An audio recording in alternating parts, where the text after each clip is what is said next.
Hello. I do not own the rights to this music playing. Whew. I forgot my earrings. I feel naked. Be my life. This is what y'all gonna get nakedness now, because I'm in the house. I am not getting dressed. I am not gonna be getting dressed. Y'all get my in the house attire. I don't care. Trying to straighten this camera. I don't care.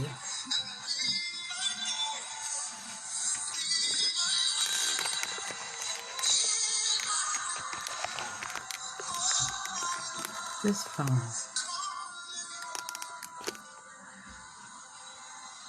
I gotta work. I do not own the rights to the music in the background. Says yeah.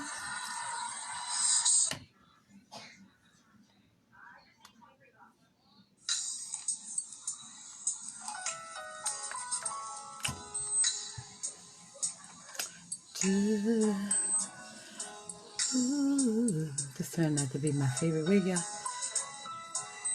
I can't see who that is. Just came on. Hi, everyone. I can't see who it is. Let me just put these glasses on after I cleaned them. I keep moving my glasses all over the house. I end up with none in this room. Where my cut? Oh, hey, I keep. Get my I don't care, I'm stuck in the house look, okay?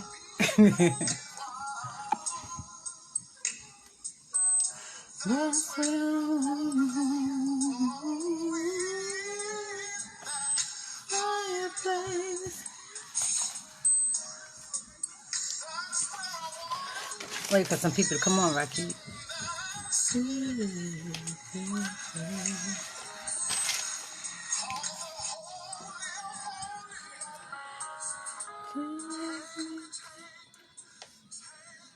I don't like these glasses with this hairstyle. It don't look right. Let me go find some new glasses.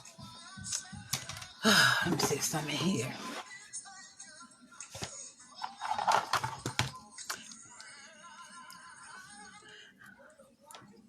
Rocky, you ready for this 2 week being stuck in the house? Because that's what we about to be. We about to be stuck in the house. I don't like these glasses either. I'm not getting up. Let me see. Do I want to get up and go find some new ones? Oh, I think I cleaned these ones. Let's see. I'm so particular. It's a shame to be so particular about everything, but I am. That looks a little better, but I'm not liking no glasses with this wig. Braids and glasses don't look right. It's okay. I'm gonna get over it. Because I got to read what I wrote down for this teaching.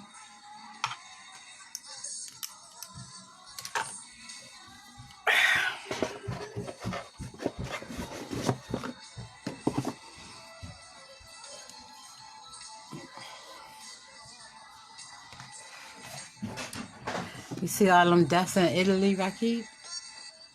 They say Italy outseeded China now in the death rates, and it's still growing. Not the death rates and the sickness.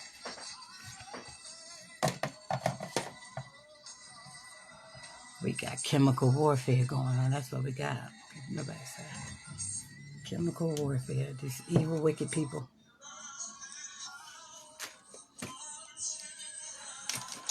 I wait for some people to come on. I know everybody out trying to get the last minute stuff, and then it's the weekend.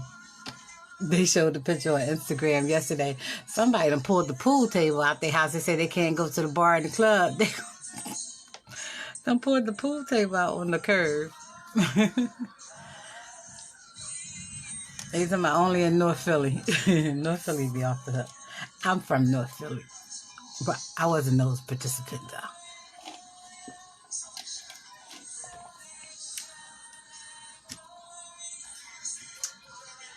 I am from North Philly, y'all. You see where the crazy part come in. I'm quiet, but don't test the spirit. I survived North Philly to get trampled on by the internet or web or social media and all that stuff. Or church people either. Don't play. I need me a shirt saying I survived North Philly.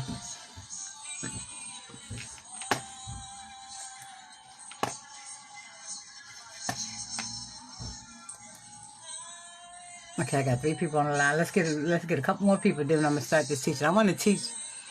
Let me turn this off because I hope my kids don't get loud because I'm babysitting it. Look, as soon as I said it.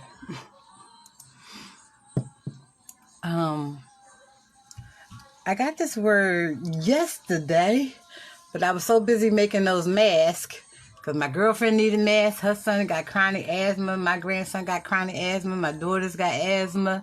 Look, I was in here making masks for 2 days. Make sure everybody got some masks. My mask came out nice too. Can't buy them. Look, I was gonna make it. Look, God was gonna make a way, make sure we get what we need. Just kind of feel sorry for, like, I had a grieving spirit yesterday because I'm really, really concerned. I am a mother, but I know those girls, those children, those young men and whatever in the age from, I'm going to take it from 23 to about 30, 33. They a little naive, and I feel like they're just not going to prep, or they didn't prep. They say they've been crying wolf about all this stuff before, but if you notice, they never have shut stuff down before. They shut everything down. So that's how you know it's serious. I'm 56 on Tuesday. I ain't never heard of this. So I took this thing serious. Ain't nobody playing. But I believe God. I believe in God, and He's going to bypass us, and we're going to be okay. But you got to remember, you still got to eat and stuff. So you got to make sure you got enough food in the house. You got to make sure you got enough water in the house. If our water get contaminated during this process, you got to be prepared. So that's being a wise steward over your life. So I got enough here. If my kids have to come here, they can come. Hopefully they did what they did, you know. After a certain age, they just don't want to listen to you no more. All right, so I'm going to teach today on the spirit of rejection. Rejection. The spirit of rejection can take you through a lot of emotional changes. A lot of emotional changes. It torments you mentally. Spirit of rejection has a lot of attributes. So I wrote the attributes down, and I could only come up with 27 of them, but it might be more. It might be more. Look, this thing about to get tied up already because it. All right. So let's start with the first attribute. I'm going to say the attributes. Oh, let me put my glasses back on. I mean, y'all been in the house eating all this candy and stuff. There's going to be a lot of babies made. There'll be a lot of babies made during the corona because he's going to get tired of playing cards and all that. It's going to be a lot of little babies popping up with the corona. The first attribute is, now remember, I'm talking about the spirit of rejection. Then I'm going to tell you the attributes, and I'm going to get into this. I'm just praying them kids stay quiet downstairs. One of the attributes is addictions. Another attribute is attention seeking. Another attribute is being in despair. Another attribute is despondency. Another attribute is discouragement. Envy, fantasy, fears, frustration, guilt, hopelessness, impatience, inferiority, inordinate affection. They have a great affection for animals. They get their comfort. Some of them get their comfort with animals. You hear a lot of people that love animals and they single or whatever. That's what that is, the spirit of rejection. Animals will love you like Jesus loved you, you know. Treat them right and they'll love you forever. Loneliness, lust, perversion, pride, revenge, self-rejection, sensitivity, shame, suicide, unworthiness, vanity, and withdrawal. Now let's go to the addictions. That's just, I don't know if I'm going to get all this in because this would be long. Let's go with addictions. A lot of people that are rejected, they find a self-comforter. And they start off with just, they just need it for a moment or whatever. Then you look up, they done got caught in the addiction. A lot of those drug addicts and stuff out there, no, I can't say. A lot of those drug addicts and stuff out there, they're like that from rejection, the spirit of rejection. The spirit of rejection torments you. So with that being tormented, they need something to suffice to help them get through what they had to go experience. Now, it's so weird because I look at myself, I'm a rejected child. I'm a rejected child from mother and father and sister, sibling. So, out of this list, if I pick some,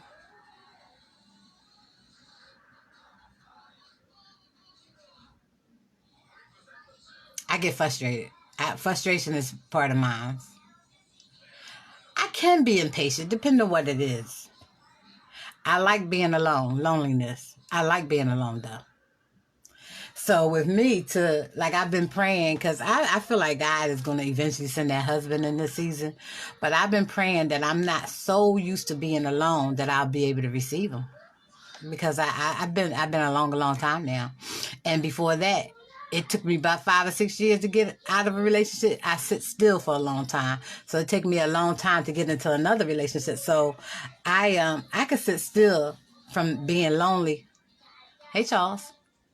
I'm talking on the spirit of rejection. And I gave the attributes of rejection. I'm going to give them again because you just came on. But anyway, so with that, one of the attributes with me is I like being alone. Oh, Tara. Oh, okay. I like being alone because when you've been rejected, as I say, I was rejected mother, father, and a sibling. So I'm a rejected child by 3. So with that being said, I picked up on attributes. Now I'm going to read the attributes real quick. Addictions, attention seeking, despair, despondency, discouragement, envy, fantasy. I said envy twice. Fears, frustration, guilt, hopelessness, impatience, inferiority, inordinate, people that love animals, affection to animals, loneliness, lust, perversion, pride, revenge, self-rejection, sensitivity, shame, suicide, unworthiness, vanity, and withdrawal. Now I have withdrawn. I have withdrawal because you get on my nerves. I'll fall back real quick. It's almost an instant thing. And I have loneliness.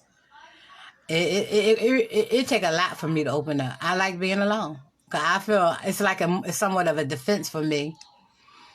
Cause if I'm alone, I ain't got nobody coming in and rejecting me or picking me apart or trying to rebuild me the way they want to rebuild me. So remember, I'm talking about the spirit of rejection. When you got the spirit of rejection on you, you pick up things to suffice to help you get through the process. But once you find out who you are, now these are things I used to do, but I'm open to a lot of stuff now that I wasn't open years ago. I wasn't open to a lot. So I'm in and out of relationships. Well, not in and out, because I sit still. I'll go into a relationship maybe about 2 or 3 years, and once it's done, I will sit still for about, hi Cheryl, I'm talking on the spirit of rejection. I will sit still, when I get out of a relationship, I will just sit still about 5 or 6 years. So when the least one I did was about 3 years, then I jumped into a relationship, but average is 5, 6 years. So that's my suffice, because I know when I'm in a relationship, I give that person my all. I don't even know if I feel rejected. I just feel like we didn't get to where we were trying to get. It's time for me to leave it. So I will leave real quick. I have no problem with shutting down in a relationship. But that's something I did from the spirit of rejection. Now remember, I said I'm a rejected child 3 times, mother, father, and a sibling. So I had a lot of rejection. I had a lot of ugly words spoken into my ears. So this is part of my liking to be alone, because I ain't got to have people up under me trying to tear me apart, trying to rebuild me. Hey, Lee Bryant, trying to rebuild me or make me into what they want. Like I had a relationship with a guy. When I'm always fancy. I'm always dressing nice, hair tossed and all that. You're never really going to catch me outside without looking extreme. So when he met me, I looked extreme. But when he got me, he tried to break me down and tear me apart and put me back together the way he wanted me to be. That was not going to be for me. So after he took that little shenanigans of taking me to the store took me into this store about, I'm almost 56 now. I still won't wear that stuff. So he tried to break me down so I wouldn't be attractive for other people or whatever. So with that being said, I totally rejected the relationship. I walked out of it. Because now you trying to build me up to be what you want while he was out cheating, doing everything he was doing. But he trying to break me down so nobody else would want me. Or make me feel less than who I was. At that time, I was coming into myself, so he couldn't break me down. But I'm already in myself now.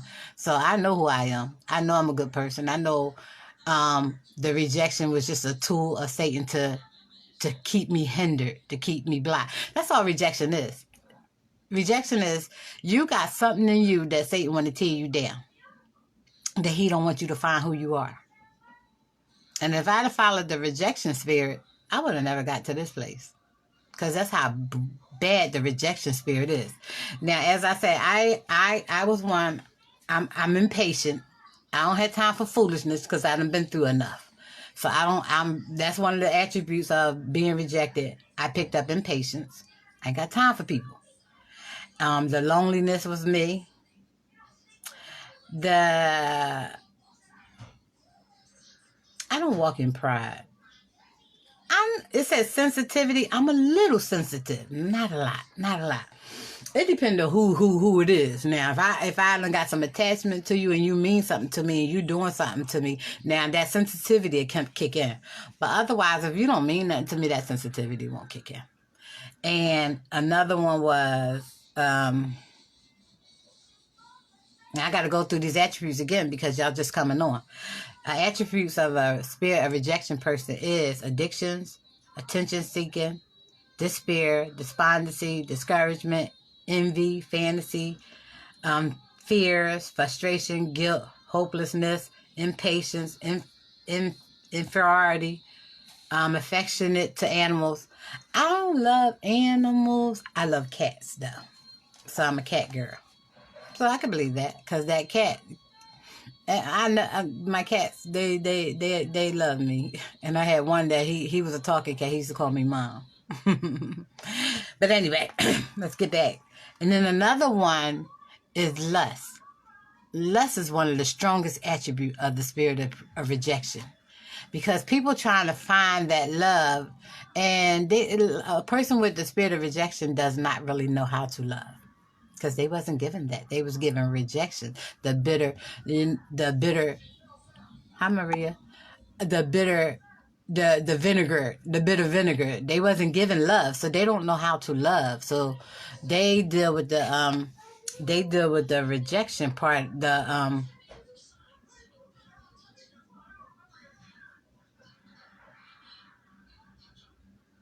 So with that being said, now some of them walk in shame because they done did so much. Let me tell you, the spirit of rejection. I gave you 27 attributes.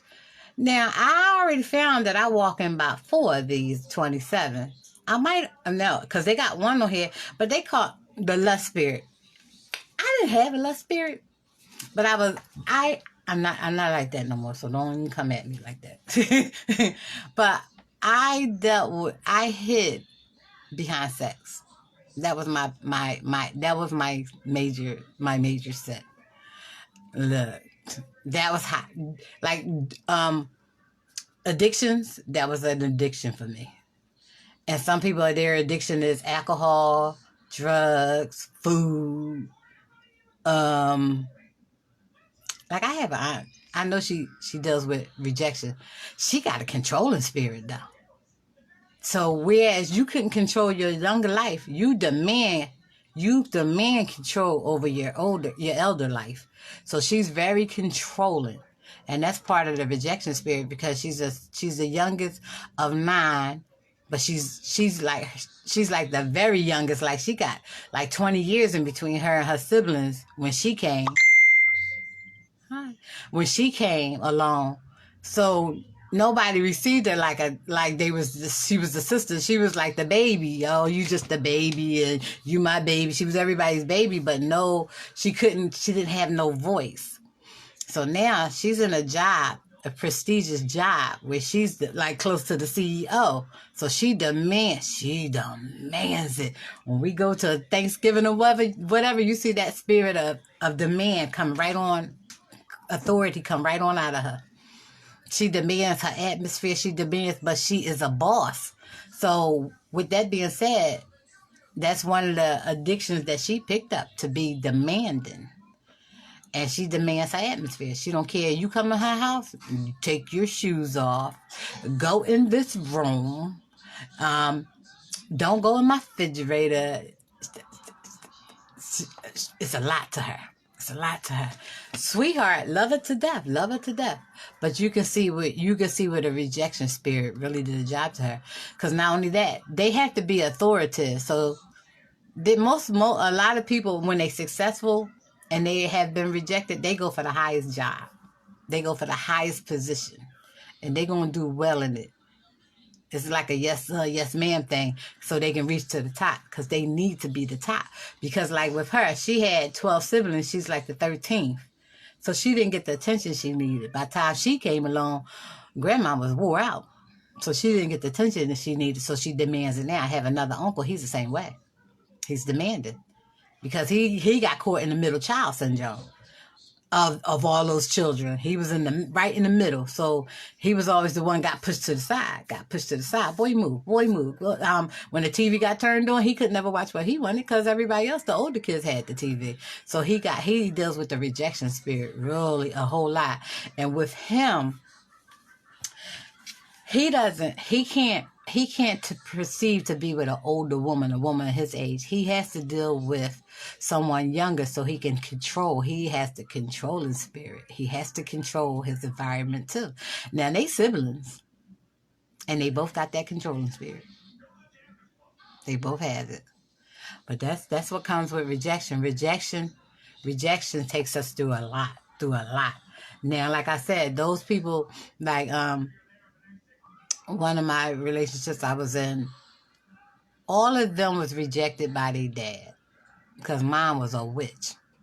So all the boys ended up alcoholics and on some kind of drug. They was trying to suffice. They were trying to, deal with what they had to deal with. And mother had a mouth like a razor. So God knows what she did to them. Because me and mother could never get along. Once I had my baby, I was done with that lady. My baby has never, after about 3 months, she's never set her eyes on her grandmom again. Because that's one thing about me. I'll walk away. I got that walking, that loneliness, and that withdrawal thing really, really. Look, I ain't got time for your foolishness. So that's with some of us that's rejected. It's one of the attributes, but it's a good attribute, because you're not going to put up with mess. So anybody that knows me, don't play with Lisha. They call me Lisha. That's my nickname. Don't play with Lisha, because Lisha don't play with you. Look, I've been through enough with rejection. I've been through enough. Hi, Loretta. Hi, woman of God. I've been through enough with rejection. Hi, Eddie. Oh, y'all coming on now? I'm talking about the spirit of rejection, how it torments people, how they pick up attributes to try to deal with life with it. Some people never get over this rejection. You got a lot of grown people that they demand attention because of the spirit of rejection. Now, y'all, I done been through this. I done gave all 27 attributes of the spirit of rejection. Give me a few minutes, I'll give them back to you. But one of the attributes is attention seeking. I had a friend. I loved her. I could not stand that this woman was like 60 years old. Mind you, I was in my late 30s, middle 30s, or something like that. but I adopted her like a mother. So, but she is a rejected child where she demanded attention. It was always she needed attention. And if she didn't get that attention, she would have tantrums on you. So that's some of the spirit of rejection. Some people will acquire a lot of attention and they will drive you crazy with all needing all that attention. Definitely grown people. I could take it from kids, but grown people, I can't deal with grown people needing a whole bunch of attention. Sit your butt down. Look. I've been rejected too, but I ain't got to go through all this craziness. I didn't need the drugs. I didn't need the attention. I'm not an attention seeker at all. I could be hidden. I'm okay with that, but I got to put my glasses back on so I can tell you some more attributes. Now, impatience. I do have impatience. That's an attribute. And you got some people that spirit of rejection. They done did so much in life, so many of these attributes that they become guilt. They deal with guilt. And guilt can be worse than some of these attributes I just told you about, because they done did some things out in the world because they begin to get angry and envy and hateful and frustrated and feel hopelessness, and they do revengeful, and they do stuff till they done did so much in life. Hey, cuz they done did so much in life till they get a spirit of guilt along with their spirit of rejection. Because they done did so much. A lot of these people out here that's angry and volatile or violent and like that. That's from the spirit of rejection. The spirit of rejection, it's a tormenting spirit. It just torments you day and night. That's why it says that you pick up addictions. Like some people might, like I said, some people might use drugs. Some people use sex for an addiction. Some people use shopping for an addiction. Some people use, I said one of my aunt's addictions was she demanded her atmosphere. You was not coming around her, and because she didn't get no attention. So you didn't come around her and do what you wanted to do. She demanded her atmosphere. And so did my uncle. Now, you got another attribute of discouragement. When people beat you, like, my parents were verbally abusive. My mother was physically. My dad was verbal. Verbal is worse than physical, okay? Because my mom whooped my butt all the time. From the time I came in the house to the time I went to bed, she was whooping my butt. But I healed from that. But it was the verbal abuse that was the worst for me. Because it constantly plays. What the word says, the tongue is a double-edged sword. And once you release those words, you cannot retract those words. You be like, I'm forgiving, forgive me, please. I didn't know what I was doing, whatever. And a lot of this, like the addictions, the despair, the discouragement, the envy, the fear, they push that off on other people. And then now they hurting people. Because what they learn rejection, they learn hurt. They most likely got verbally abused. Now, that's one thing. I got verbally abused, but I don't like putting my mouth on people. I don't like talking ill will to people because hi Michael, I know the damage of talking ill will to people. Words can be rejected. Like, I have this picture and it shows all these words that a parent speaks over their kids. Now, mind you, I'm rejected from mother and father and a sibling. So I remember 56 almost. I remember all the words they said to me.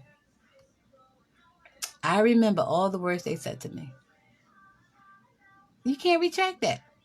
But that's how the picture depicts. It shows the man basically vomiting ill words over his child. That's why you got so many children that's broken. The spirit of rejection. If you're not speaking sweetness into your children, then you're rejecting them.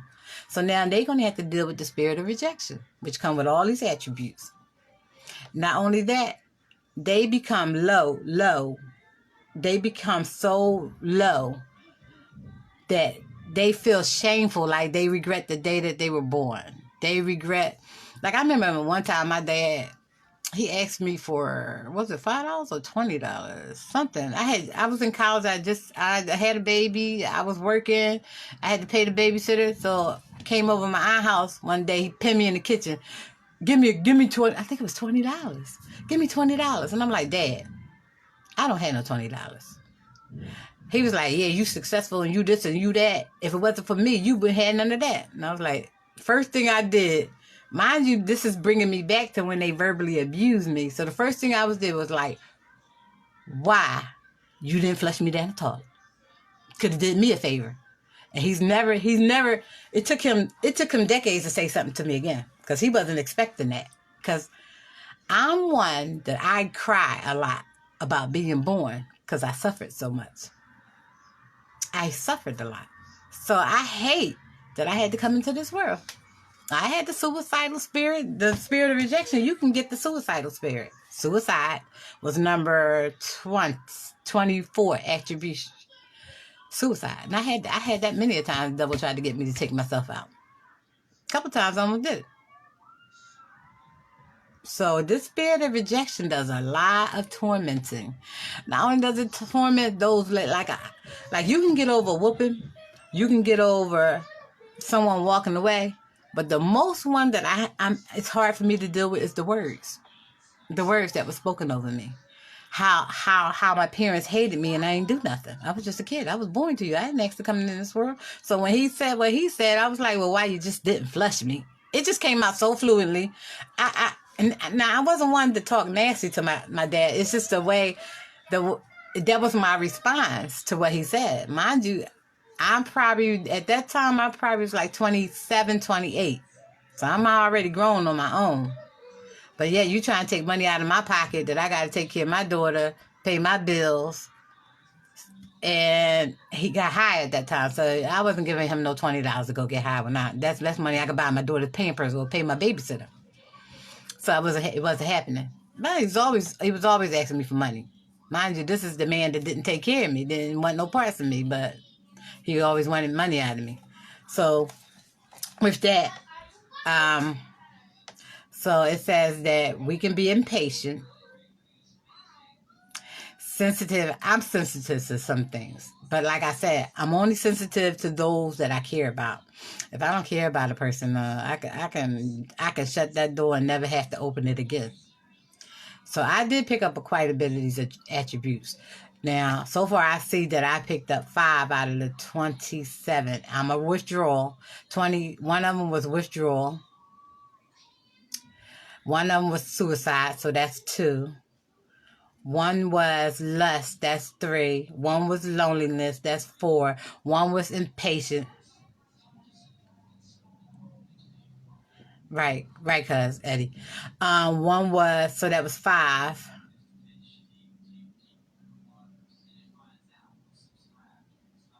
I had suicidal, so that was 6. That was the 6th one, suicide. No, did I count that one already? So with that being said, it's a lot of attributes that come with rejection. Now I'm going to say it again because I got quite a bit of people on the line now. One is addictions, attention seeking, despair, despondency, discouragement, envy, fantasy, and a lot of like you'd be surprised how many kids after they done got verbally abused and rejected, they live in a fantasy world. Because they create their own little world outside of what they're going through. It's a defense mechanism to get them through what they had to go through. And I got one kid, I knew he was being rejected from the time I met this kid. But he turned into cartoons. He would draw cartoons. He ended up being a comic book writer. But that was something that he picked up. He picked up shame. He picked up unworthiness. He picked up withdrawal. He picked up fantasy. He walked in hopelessness. He picked up loneliness. Now, that was when he was a kid, so I don't know. He did pick up self-rejection, and he was very sensitive. So he had quite a bit of these attributes out of the 27. But he turned out he ended up getting married, and he found his own little place. But he's like me now. Can't anybody come in his circle. He won't let everybody come near him. So that's a defense mechanism that he put around like a guard, like an electronic fixture you put around you to protect yourself because you done been through a lot. Rejection is a humdinger of all the spirits. Rejection got a lot of work under it. Oh, so did I finish it? Fears, frustration, guilt, hopelessness, impatience, inferiority. They love animals. So you got some animal lovers because they've been rejected. So they cling on to animals because animals love you unconditional. So I remember a girl was saying, this girl get on my nerves so bad because all she do is love animals, love animals, love animals. That's who she found her love in, animals. Can't knock what people gonna find what they need in the way that they got to get it. She needed love. She was rejected, so she found it in the animals. She loved animals. So a lot of animals and hoarders out there is because they've been rejected. And another one is loneliness. I spoke on loneliness because I live with that. It's hard for me to invite people in. Look, when you've been verbally abused in relationships at the job or whatever, you protect. It's like, yeah, thank you, Holy Ghost. It's a protecting my peace. So if I let you in, and I'm going to watch you. I'm going to watch you. I'm going to listen to everything you say because my ear is like a magnet to words. And I'm going to pick up your spirit. And if I don't like your spirit, I'm going to walk away from that. I'm not sitting up under that. I'm not going to receive that. So that's one thing I deal with, the loneliness, and I got complacent in it because I asked God a few years ago because I felt then that soon I would get married because I'd never been married. So I think that was about 3 years ago. I said, God, whatever you do, I've been in this place a long time living by myself, being by myself. I'm asking you not to let me get complacent in it. Because you can get complacent in something, and then when your blessing that you've been waiting for come, you can't receive it because you done got complacent, and that's part of the spirit of rejection. It'll make you accept loneliness, and you get stuck in that. But that's where it wants you at anyway, because now you don't have nobody to back you up, you don't have nobody to listen to you, you don't have nobody to talk to, you don't have nobody to pray for you. You just alone, and he's constantly beating you up. Torment, the spirit of torment come with that loneliness. And withdrawal, I did pick that up because I like being by myself. But I'm an astute learner, so I like to learn. So a lot of times when I'm with other people, they distract me from what I'm doing, what I want to do. So I will withdraw. I'm a withdrawer, totally. Because look, if I hadn't withdrawn for all these years, I wouldn't have gotten here. So that withdrawal, God used that for his glory because look what he did. So, but now I know I had to open myself up because I'm ready for a husband. So that I had to open myself up with the loneliness. I had to start dealing with that. I had to start being able to receive the man when God sent him. Because I'm 56. It's time for me to get married and settle down. And no, I don't want my latter years to be by myself. I was okay back then. I'm not okay with it now because I'm getting older. And now I'm getting ready to have the empty nest. I'm going to be by myself. I don't want to be by myself. Who wants to be by themselves? So now I had to be open, but I had to be keen. I had to keep my eyes on the predators because that ain't going to happen. I done been preyed upon. That's not happening no more. So you got to be watchful over yourself too. Because then you'll get the wrong one, and then they come beating you upside your head. You done fell in love, and you done joined to this person, and then after they finish getting up under you because they was on assignment, now they gonna start tearing you down, and you're never gonna get to that place that you're trying to get to. So you had to protect yourself. Definitely when you were a rejected child, because you got a lot of issues you deal with. Now out of these 26, 27, if I look at some more, I probably deal with them. I said I dealt with the suicide spirit. Unworthiness, I didn't have that. Some people do have that. Look, I think men deal with this because I hear a lot of men, they mourn because they didn't have their fathers there. And like a mother can raise a daughter, but it takes a man to raise their son. So when that rejection hits different for a man. Women, we heal quicker. We receive and we forgive and we move on quicker. But some men can get so bound up with the rejection, definitely one of a father. the one of a father, that hurts them. And talking to people and stuff, that's one of the ones that hurt men the most, is the rejection of a father. So then they feel like they unworthy. Then they don't know how to be a father to their children. Then they don't know how to be a father to their children because, and definitely if they have sons, prayerfully, a lot like me, I was rejected by my mother, but I didn't let that define me. What I did, which I pray that most men and women do, is I redirected the rejection. I refused to receive it and put it upon my kids. So I became the overdoer of affection with my kids, where I get on their nerves. I get on their nerves.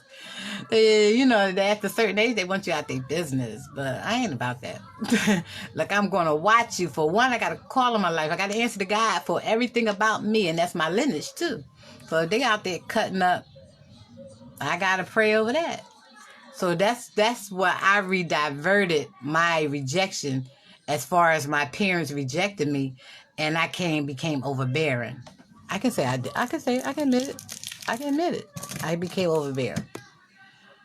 But push come to shove, let somebody try something with me, all of them gonna stand up. You're gonna have something to deal with. So that shows me they love me, even though I got on their nerves. I'm just protecting them from the stuff I had to deal with. And like I said, a wise man learns from other people's experience, and our kids don't always be walking in that kind of wisdom. They sometimes reject what we're trying to infiltrate onto their life, trying to teach them. So that's one of the things that I had to deal with. I had to deal with the withdrawal, being overbearing from being rejected from my parents. I had to redirect that. So now I know one person, when his dad rejected him, he did a 360. He didn't know how to be a parent. He didn't know, he couldn't give his son love. He loved his daughters, but his son, I don't understand why he did that to his son. But he didn't get it, so he didn't get it. He didn't know how to give it back. So as the son got older, it kind of demanded. You got to remember, when we reject our children and we try to come back into their lives, they remember what you did. They remember what happened to them. Like, I remember even down to the very last words my dad said to me. That's why I can receive him, but I can't receive him, because he done said too much. Now, he didn't verbally abuse me. No, he didn't physically abuse me. He verbally abused me. Even down to buying this house, he got me. He told me, he said, by the way, because he got mad. And he said, you blessed and you don't want to help nobody. It's not that I don't want to help nobody. When I try to help people, they pull on me too much. Or like I brought one person into my house, and they was down on their luck. I took them shopping. I did their hair constantly. I took them full shopping. And then I let them move into my house. So this very person moved in my house. I come around, they trying to turn my kids against me. Because the little envy spirit that I talk about here, that envy was in that person. And they tried to turn my children against me. So once I caught them, the Holy Spirit guided me to the room one day, had my 3 children in there talking about me like a dog. Now, I love that person, but I refuse to deal with that. And that's the same with, we gotta watch you gotta be careful what you say. As a sibling or as a parent, you gotta be careful what you say. Because then you might want to be in that person's life and they can't receive you because of all the other stuff you did. So you don't put so much rejection in them that they can't receive you. And that's one of the things I have. I have a withdrawing spirit, and I have the loneliness from all that rejection. So I do deal with that. I tell people, it's not that I don't love you. It's just I had to deal with a lot. And my defense is I like being alone. I learned to be alone. And I like it. So with that being said, like I said, now I'm praying for a husband, because I'm over that journey. I had to pray, fast, and be delivered to that. But now I've been stuck with being alone so long that now I had to ask God to allow me to open myself up to receive. Sometimes we can get so locked down we can't receive, and that's. I'm praying I'm over that, but I haven't had no relationship, so I don't know. I don't know. Hopefully, I'm over that. Look. I could say I can have a relationship for 10 days and I'm done. That's the truth. I'm telling you the truth. Because once I see something that I don't want to deal with, like I had this one, and I didn't know men gossip so much, and men were so what you I don't know what you want to call these guys. You got the gossipers out now. I don't like that. And then he was like one that always nitpick you. He can find what the Bible say. What's the purpose you picking a speck out your brother's eye and you got a whole log in your eye? That was him. He'll sit there and dissect you in a heartbeat. Can you dissect yourself? So with that being said, we might have had that relationship rolling for about 2 months, 4 to 6 weeks, maybe 8 weeks, and then I walked away from it. It was too much for me. I wasn't going to deal with a lot of stuff that he was doing. So now, frustration. Let's deal with frustration. This is something you pick up from constantly being rejected, and you constantly trying to get the person to receive you, and they constantly rejecting you. So you end up with this anger and frustration in you, and you like a bottled up. Just imagine putting a soda in a soda bottle that's still sealed in the heat, in extreme heat, and eventually it'll burst. Now that's how these people are. They can be volatile. They so frustrated with the way life treated them, the rejection and everything, that they can become volatile. So that's one. And then they give up a lot. A person with frustration gives up a lot. It's like quite a bit of attributes in frustration. But one of the main ones is they give up a lot. And then they could be explosive. So you got to watch that. You got to watch that when you know a person has been under the spirit of rejection. You have to look for a lot of attributes. Well, none of us are perfect. A lot of us has this in us, but you have to know which ones you want to deal with and which ones you don't. Like, I would never deal with the one that I was just saying, because he could pull a speck out of my eye and got a whole tree in his eye. I'm not dealing with that. I'm not dealing with that. So I pick and chose what I'm going to deal with. And impatience come in with that. Frustration and impatience kind of go coincide, because if you're frustrated, you become impatient. And that's one thing I'm getting with, because I used to walk in impatience a lot. From being frustrated from people always constantly attacking me. So I walked with impatience. I'm more impatient. I'm more patient now. God done took me through enough. Let me tell you about being impatient. When you're a child of God, God don't allow it. So what God would do is, I tell people, a lot of people that's impatient. Like my youngest daughter, you don't come, she like a, but she's a rejected child. She's a rejected child. Not on my behalf, but on her dad's behalf. So she has a lot of impatience in her. She has a lot of frustration. She deals with a lot. So I'm praying for my baby. But anyway, so when you have impatience in you and you're a child of God, God will deal with that. Because impatience can also come with unforgiveness. And unforgiveness, God ain't dealing with that, period. Because the word says we must forgive ye one another in order for us to be forgiven. And it goes so deep to whereas you have to forgive them. I don't care what they did to you. God orders us to forgive. To forgive. So, with that being said, if you're impatient, God, you know how God deal with your impatience? I tell a lot of people, deal with your impatience yourself, because I had to go through this. Deal with your impatience yourself, because what is going to happen is God is going to whoop you. And what I mean by whoop you, He's going to constantly send storms in your life, storms in your life, storms in your life. And what storm's going to get do? You're going to get even frustrated, you're going to get tired, or you're going to calm down and deal with the storm. So that's how God deal with your impatience. He'll constantly send storms into your life to calm you down and to make you accept things better in a better manner. So with me, I constantly had to get a lot of storms because I had such impatience. So now, as you see, I have a lot of patience now. I am not the Felicia I was 20 years ago. I'm not the Felicia I was probably yesterday. Because God is constantly dealing with me, and I allow him to deal with me because I need to be dealt with. I always say, if there's anything in me that's unpleasing to you, creating me a new heart. And that, God's going to search you. Like the x-ray search you. Like the x-ray search you, he's going to search you. And he's going to deal with everything in you that's not of him. And impatience is not of him. He's going to deal with that. Okay, so let's get to another one. I did the animal. I did the loneliness. Let's go to lust. Now, I said I walked under this. I walked under this because, you know, like, lust is part of an addiction. So that was one of my addictions.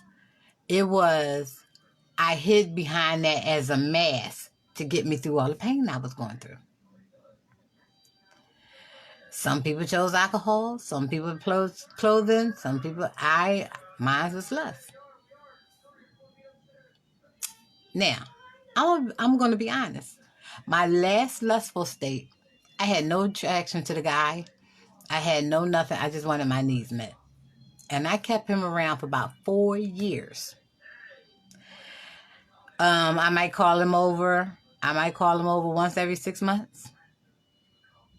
But mind you, this is 4 years, those once every 6 months. Sometimes he made it longer than once every 6 months. Sometimes I would call him over maybe a couple. It's like I tried to deal with him, but he had a lot of attributes that I didn't like. But I liked that one attribute that he had. So I kept him as a sex partner. I did. About 4 years. Until the Holy Spirit told me, before I came into 2020, he started to make me deal with my issues that I had going on. And that was one. He said, I need you to get rid of him. You don't love him? That man blocking your husband. I cannot send your husband until you get rid of him. And I'm like, blocking my husband? Because I had a spiritual husband. That sex partner was my spiritual husband. So I couldn't get the physical husband. You'd be surprised how many blessings you blocking from messing with other stuff that you shouldn't be messing with. So I had him tucked in for about 4 years. The first year we was constant. The second year we was half a constant. By the third year I was breaking him all the way down to I see you when I see you. But by the fourth year I was really done. He might have seen me twice a year. But I still had him there. And that had created a soul tie with him. So that's that spirit of lust. I had created a soul tie. And a lot of us can't go forward to get that purity relationship until we break those soul ties. So I had to break that soul tie. I had to deal with that. Because you got spiritual wives and husbands. God can't send you the real physical husband. You got to break the soul ties of the spiritual husband or wife. If you sleeping with someone, your spirit connects with them. So that's creating a soul tie. Some of them soul ties are so strong that you can't receive the person when they come. Because it's like, oh, I remember one time it's like, I'm ready for a relationship, but I'm not letting him go. I'm like, look, I said I had issues. But I let him go for a little while.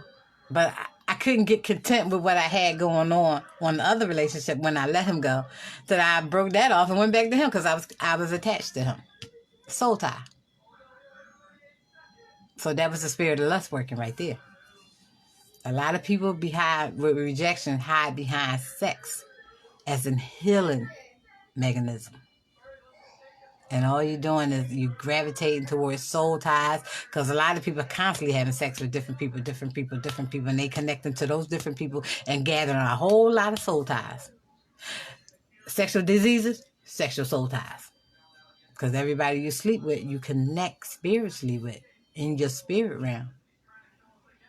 And you might not connect mentally, but you're going to connect with that spirit. And like with him, he had some things going on that I didn't want part of my DNA. So that's why I kept him at a distance. Because he had a lot of craziness going on. But that's one attribute. I don't know how he learned. Satan will send the right person to trap you. I was headed somewhere in ministry, and I met him the weekend that I had went away for a training. And I met him, and I agreed to meet up with him. And that soul tie locked me in for 4 years. I didn't even walk into that arena that I had went away training because that soul tie had got in between it. It had blocked me. God couldn't use me under that sexual sin. So with that being said, I had to clean up a lot. Get rid of hurt some feelings, and get here. I had to get here. Because let me tell you, when you got the call in your life, if you don't adhere to what God does say in the Lord, some stuff will come to you. And God will fix you that way. God know how to get you. He know how to get your attention. So now we're talking about the spirit of rejection. That was something I did with the spirit of rejection. You hear a lot of people, they become hookers and all that because they're trying to find something. And I heard one lady, she said her addiction was sex. She needed it morning, noon, night, day, 4 times, whatever, a day. But she wasn't giving it away. So she became a hooker. See how that rejection? That's some serious rejection for her. That she became a slave to sex for money. That's a serious addiction right there. But that is part of rejection, a lust spirit. Now, let's talk about the people with the self-rejection, the lowest self-esteem. It is sad. These ones I feel broken for because they've been beat up so much that they don't even believe in themselves no more. They don't even believe in themselves no more. And that's sad. When you can't love yourself or believe in yourself, that's sad. Just imagine waking up to that every day. Every day. That's where these addictions come in. The heroin, the prostitution, the alcoholic spirit. Remember the woman I said all her 6 sons was alcoholic addicted. They had some very low self-esteem. I wasn't around when it was happening, so I can imagine what was going on. But that's part of their rejection. They had very low self-esteem. They self-rejected themselves. And one I ended up dealing with. I had to pick that man. I had to speak life into him. That's how broken he was. I had to speak life into that man. Then after I spoke life into him, he started prospering. He started going to church. He started doing good. Matter of fact, his whole attitude changed till he started talking to his brothers. He started minister. He became the father of the brothers. This spirit of rejection can do some stuff where they self-rejected themselves. They didn't believe in themselves. Even down to, he ended up doing good. He ended up doing good for himself. I done had about 3 of those guys that I had to build them up. But sometimes God will send you that builder mate. Thank God for the builder mate, man or female. Because when you this low self-reject, you need a builder mate to build you up. You need a builder mate. And I'm grateful that I was able to do that. But that was one of the relationships I got tormented in because his mother came after me because I done rose her 6 kids up and they all started seeing her for what she was. I rose her 6 boys up. I awakened them. God used me to awaken them. And they all end up redirecting, going to college, and they got from under their mother. They loved their mother. They came around holidays and stuff, but they lived with their mother. They moved out. So she hated me. I done took income out of her pockets. I done did an awakening in her kids. So that lady, she was one of those. She was so rejected that she demanded her kids loved her and what I went through.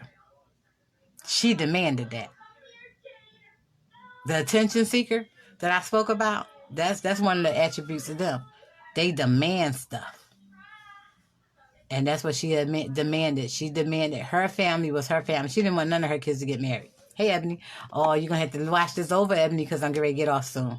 Sorry, I was talking about the spirit of rejection. So look at it again. It's very interesting.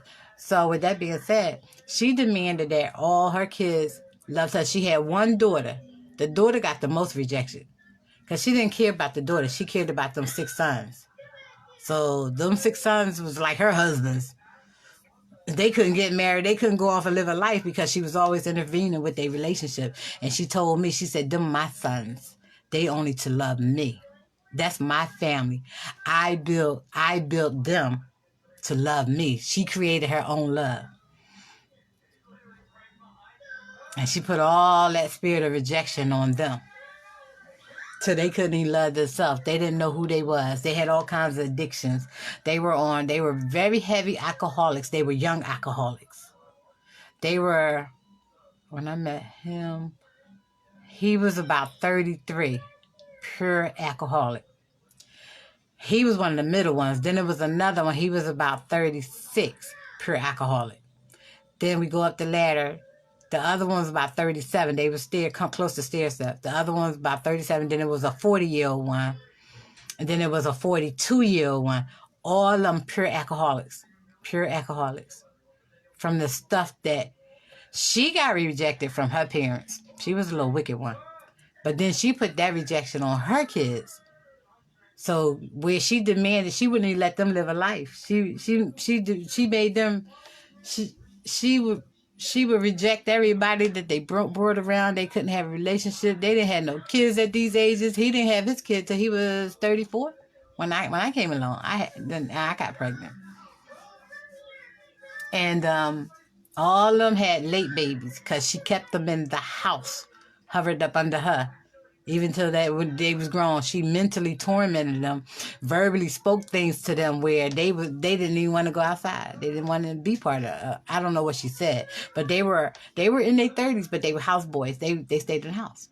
This was one of the ones kept knocking on my door every so often, because we lived in the same complex. So that was his entertainment, to come in the building and knock on doors. He wasn't outside, but that was one of the things they sufficed. They hung out in the hallways and they just drank. They drank because she didn't want them out in the street. She was very controlled. Even though they was grown, she still controlled these kids. They grown men, and she controlled them. So that was one of the things I was, one of the attributes. A rejected child demands attention. They don't care what attention they get. They are very demanding when it comes down to attention. So that was one of the self-rejection is one of that. All her boys received self-rejection. Now remember, the dad walked away from them, I think because of the mother, and he never really returned to them boys. So she had 6 boys with no dad. So they didn't know how to love. They didn't know how to love. My daughter's dad rejected her. He didn't know. He don't know. He don't know. He wasn't giving it. He didn't know how to do it. So let's see. Another one is we did shame. Did we do suicide? Suicide. Now let's go back to a rejection spirit. It's a tormenting spirit. So I said I had this spirit twice. I had this spirit 3 times now. Think about it. I had the spirit when I was younger. A relationship went bad, and I had clung under this guy. If I had lost him, I didn't want to live. So I had that suicide spirit with him. Then I had that suicide spirit again with the baby daddy. His mom and them drove me crazy. I wanted to kill myself. Her tormented me through him and her. They both attacked me. So that was one of the times I wanted to commit suicide. But then I met a guy. Now, remember I told you about soul ties, sexual ties and sexual demons? Well, this one guy, he was schizophrenic. I didn't know it till the Holy Spirit sent me into his medicine cabinet. And I read his medicine. I Googled it. And it said it was medicine for schizophrenia because he was doing something. It's like I needed to see why he acting like he acting. And I remember him saying that he was on medicine. So that's when the Holy Spirit led me to his medicine cabinet and said, research his medicine, and it showed me that he was schizophrenic bipolar. So with him, he had a tormenting spirit, which was a suicide spirit. And he was not happy unless I was around. Soon as I would come home from work, he'd come get me. If he didn't come get me to go back to his house, he would come here. He could not live in his house peacefully. He could never sleep in his bed. Gorgeous house. Immaculate, clean as I don't know what. The taste in his furniture was awesome. He had very expensive taste. House was nice. But he had no peace in this house. Because he had a torment spirit on him. Now, I said I had the suicide spirit. That was the last time I dealt with that. And that was about, I want to say that was about 11, maybe 12 years ago.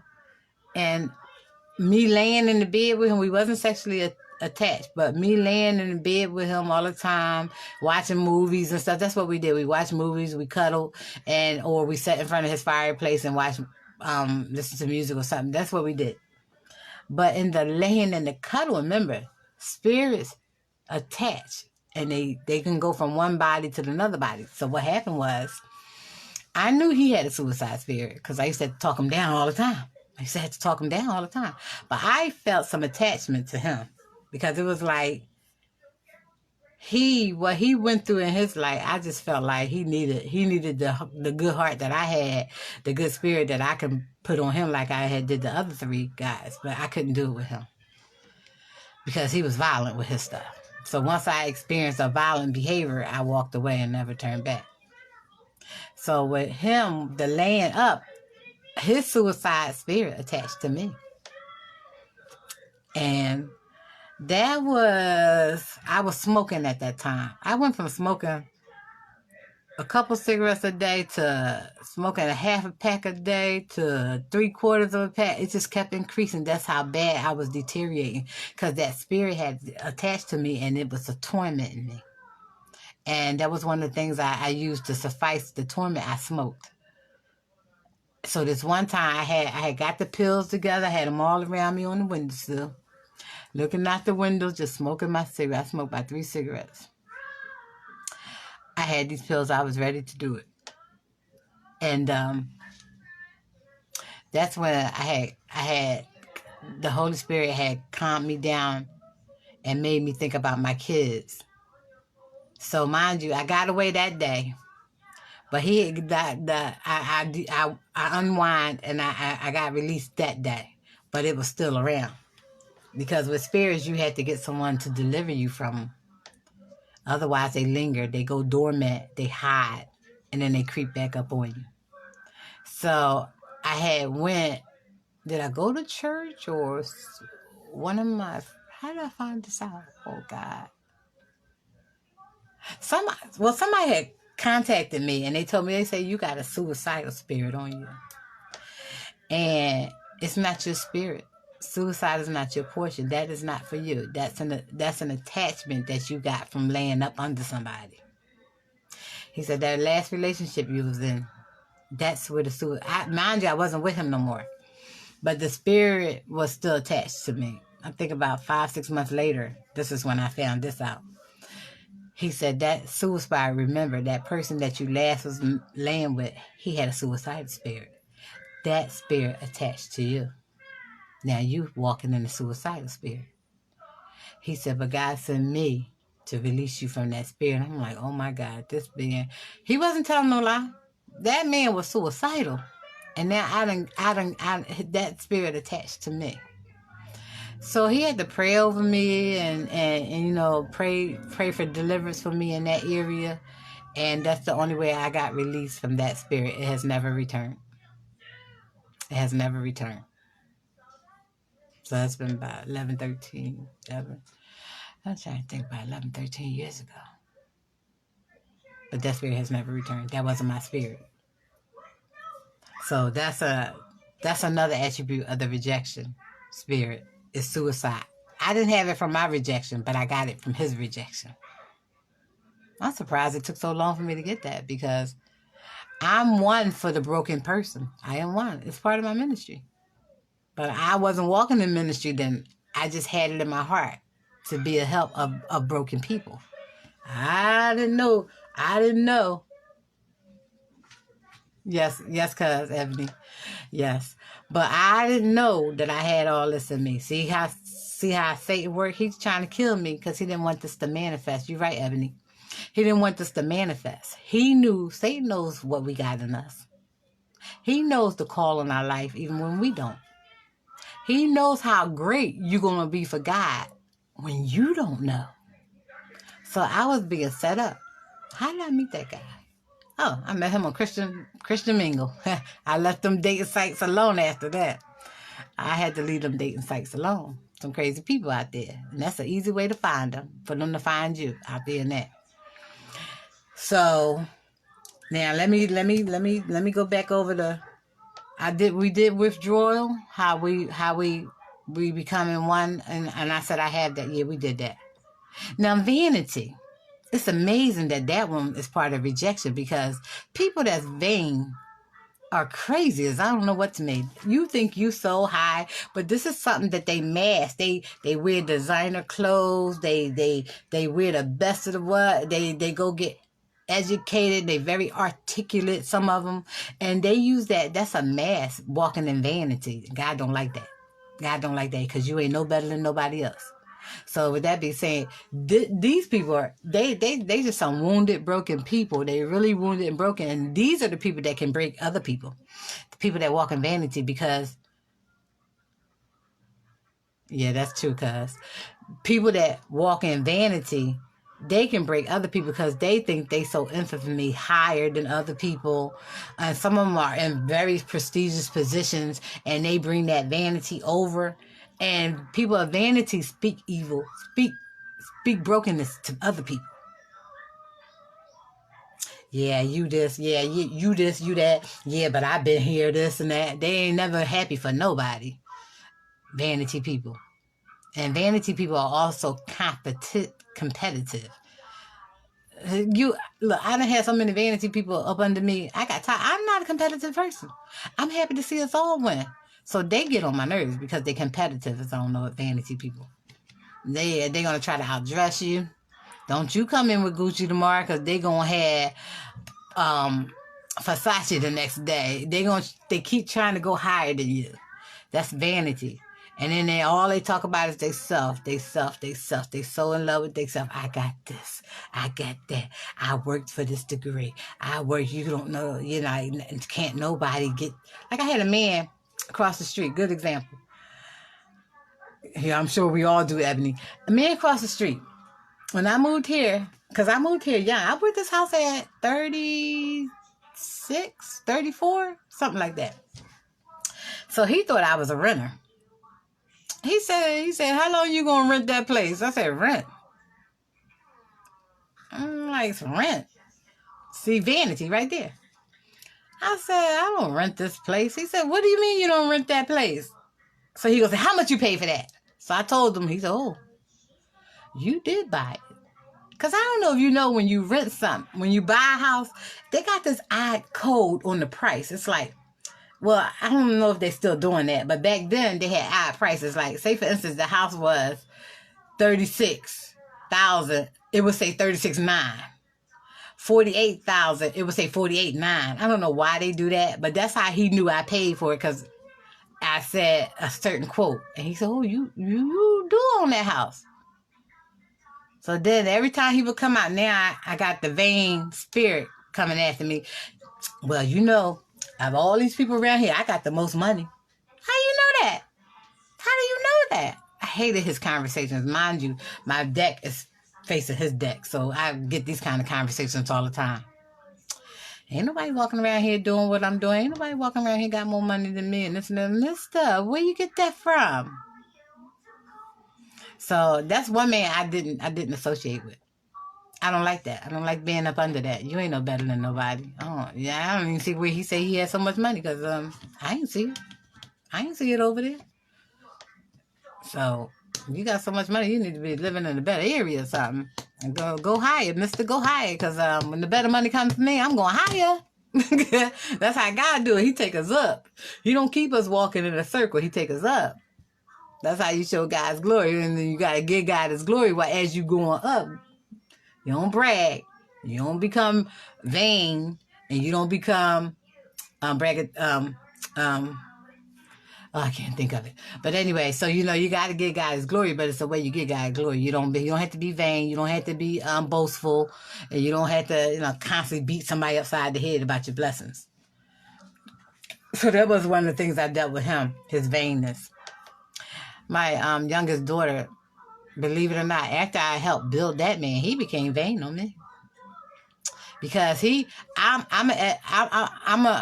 I'm a person that seek out a learner. I like to learn.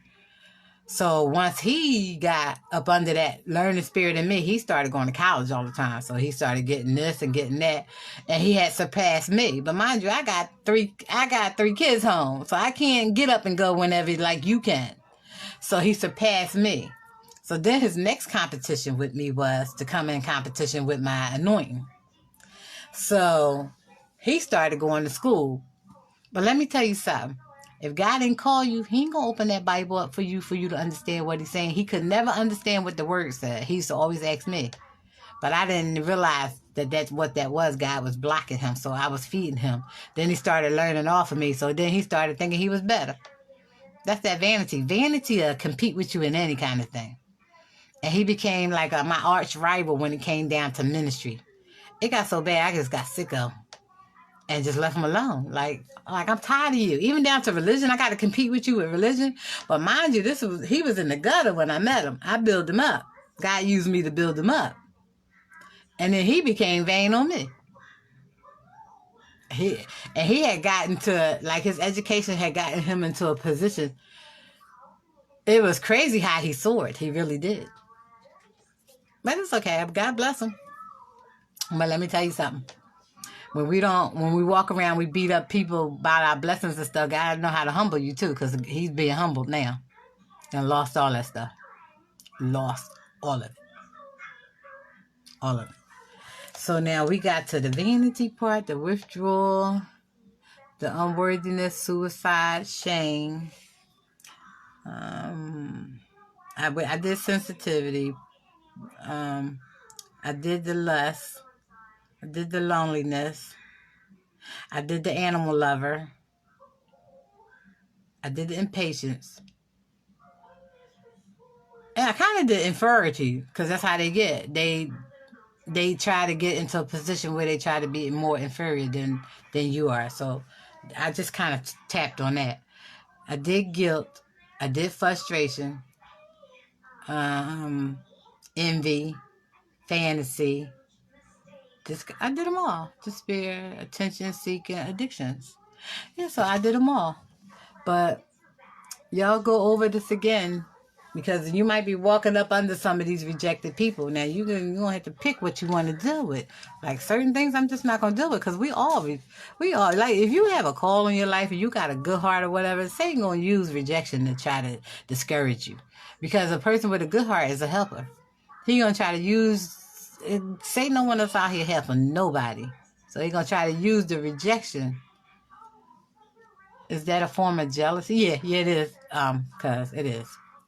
It's vanity, but it's a form of jealousy, because it does kick in. Things go levels. So with that being said, go over this video again, because like certain things I just won't deal with. And those people that know me, now you're going to find out why I act like I do. Like why I don't respond to my dad. Why I don't respond to my sister. I respond, but there's limits to it. Like my dad, he reject me. So I shouldn't have to take care of you during your older life. Because I'm praying for God to make my older life my better part of my life now.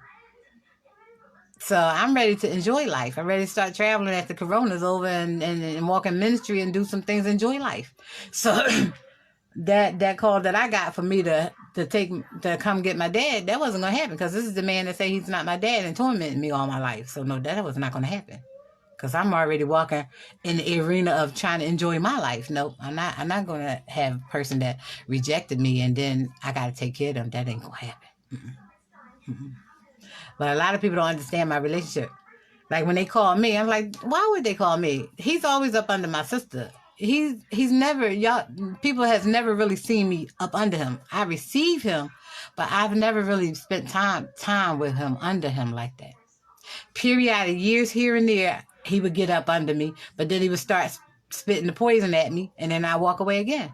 So a lot of people don't understand my relationship with my dad. And my mother was the same way.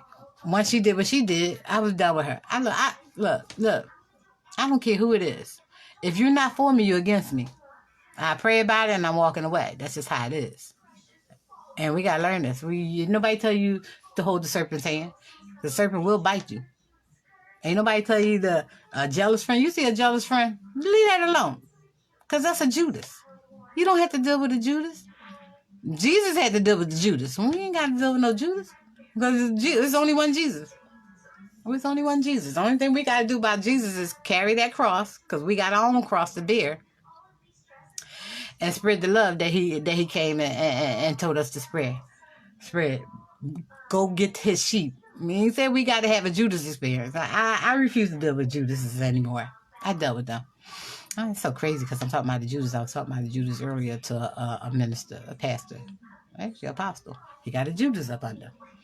And I don't talk that. That's crazy because I never talked that kind of conversation to anyone.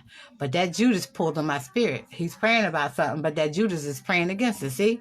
Judas could be right up under you and so hateful and envious and what all these attributes that it's blocking your blessing. Sometimes your Judas be up under you and block your blessing.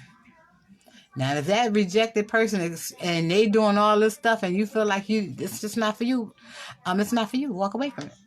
Nobody said we had to carry anybody. There's nowhere said we had to carry anybody. Jesus got a word in the Bible. It says, when you done did all you can do, and the person don't receive you for who I sent you to be, the good person, the helper or whatever, wipe the dust off your feet and move on. I live by that. I live by that word. Because God gave me that word when I caught that person in my room trying to turn my children against me, in my house trying to turn my children against me. And I wiped the dust off my feet. So it's hard for that person to get my attention. Sometimes I do. Because I still got love in my heart. I'm just careful who I let sit up under me. I'm just careful who I let feed my spirit, or who I let talk to me. I don't play with the negative. That ain't no God. If it ain't no God, I ain't got time for that. So if they not uplifting, trying to encourage me, and a lot of people had these Judases up under them as friends. You watch them. If they jealous of you prospering and you doing good, or they trying to redirect you from going to a good place, and you know they not for you. Because the Judas, you trying to go this way, and it's headed to something, they going to try to talk you down. Because they don't want to see you. That's your competition. Amen. My daughter did that. Look, cut the serpent's head off in your life and watch your blessings start falling. That's what my daughter said. She said so much peace came to her after a long friendship. And believe it or not, but all my kids had a Judas up under them. Now, nobody tell you got to carry the serpent. Cut the serpent head off. If they not for you, then they against you. And if you're doing more pouring into a person, they not for you. Because they should love you as much as you pouring into them because you love them. But rejected people don't know how to issue love. Well, unless God get hold of you like he got hold of me, but I ain't had that in me. I got rejected, but I refused to receive the rejection from my parents. I refused to receive that stuff. So I guess that's the God in me that refused to let it plant, set root. Because I was snatching them seeds up. Look, please, I'm moving on. Because at a young age, I had this kind of wisdom. You're not for me. You're not for me. Them parents that was beating me into the ground. So I walked away. I ain't ashamed of it either. Because just imagine if I'd have stayed around, I might be on some kind of medication.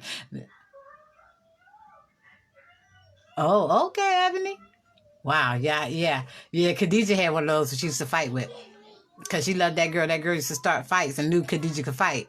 So she started fights, and Khadijah be in fights all the time. One time, that girl almost had my baby go to jail. She almost killed somebody. Because we got tempers in this family. And we fight dirty. So I had to look. I just thank God for aborting that one right there. And then it took us some years to finally remove the person. Now, the person might be good for somebody else. They just not good for you. I ain't gonna say that that person is bad, because she's not bad. She just wasn't for mine. And my other daughters, each one of them had one. Each one of them had a Judas. And when they realized they Judas, they got from under them, and their life changed. They all the stress. Because let me tell you, a Judas will keep you in fights, like you said, keep you in trouble, turn on you like a rattlesnake. They're not gonna be for you. And they keep a lot of stress going on in your life. So that's what my kids, when they walked away, they said their life became so much peaceful. And one of the girls, my daughter tried to reconnect with one of hers, and she turned out to be popping pills and stuff. My kids ain't into that. She said, Mom, I tried. I said, I told you to leave that girl alone a long time ago. She said, Mom, I tried. Because we love, when you a genuine person, you love your friends and stuff. But you got to measure that. You got to measure that. I'm so glad you got out of that, Ebony. All right, y'all. So I'm going to get off, because I'm going to go downstairs and play my little birthday present. Y'all see my little kitty. I love cats. I think when I move, I'm going to get about 2 more. I love cats. So I'm going to go downstairs and play with my little kitty. It's about this little, and it's bottle fed. It's real, real tiny.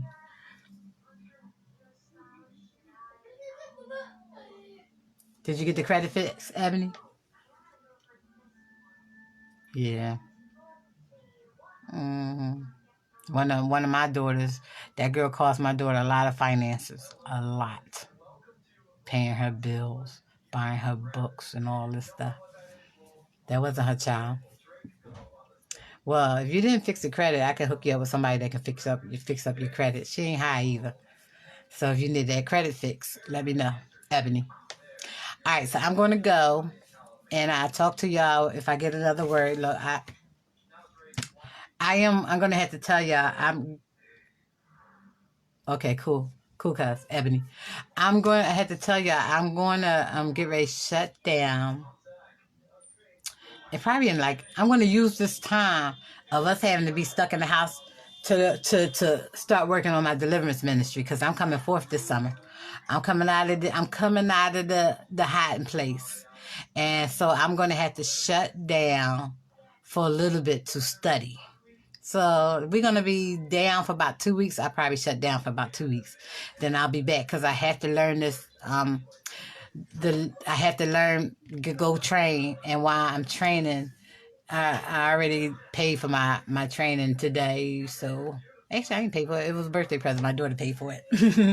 So I'm going to lock down and start doing that. So I have to fast and all that with that, so I can get the complete understanding of it. But God is getting ready to use me. I'm coming out of this hiding place. So this was my first little venture right here, doing these lives. So next I'm getting ready to hit the streets.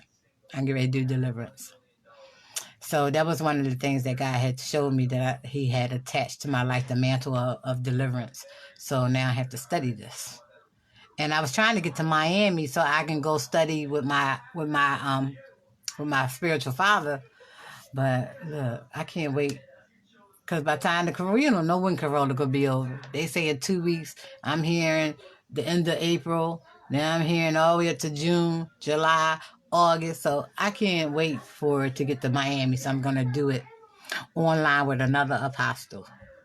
So with that being said, if y'all don't see me, if God give me a word, I'll come online. But, okay, I'm coming. So if y'all don't see me, yeah, go on. So if y'all don't see me, know that I am in training.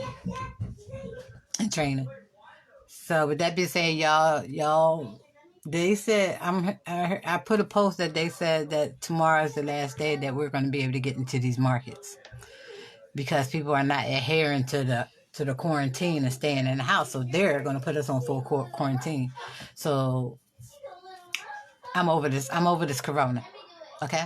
I lost my vacation, my birthday vacation, which I was supposed to do. I was supposed to leave on the 22nd.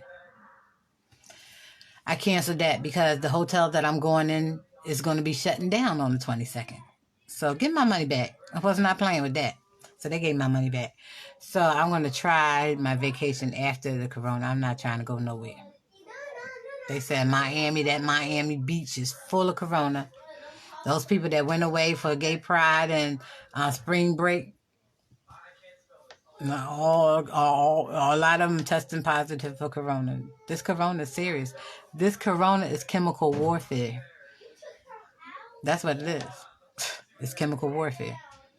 And that's why I went and got more water, because chemicals is in the air. Eventually, they might tell us to stop and drink to stop drinking water. So I had to make sure I get enough water. Hey, Jokan. I had to make sure I get enough water. So, and then I had to make sure that if my kids run out, I got enough stuff here, because I bought more toilet paper and water. But anyway, y'all stay safe. A cruise journey, a cruise, all. Yeah. Ain't nobody going out in that water. All right, I gotta go, y'all. They ain't gonna leave me alone. All right, y'all have a blessed one. Rewind the video and watch it again. I hope it ain't over an hour, but I gotta go. And I'll talk to y'all next time. Y'all have a blessed day. Stay safe, y'all.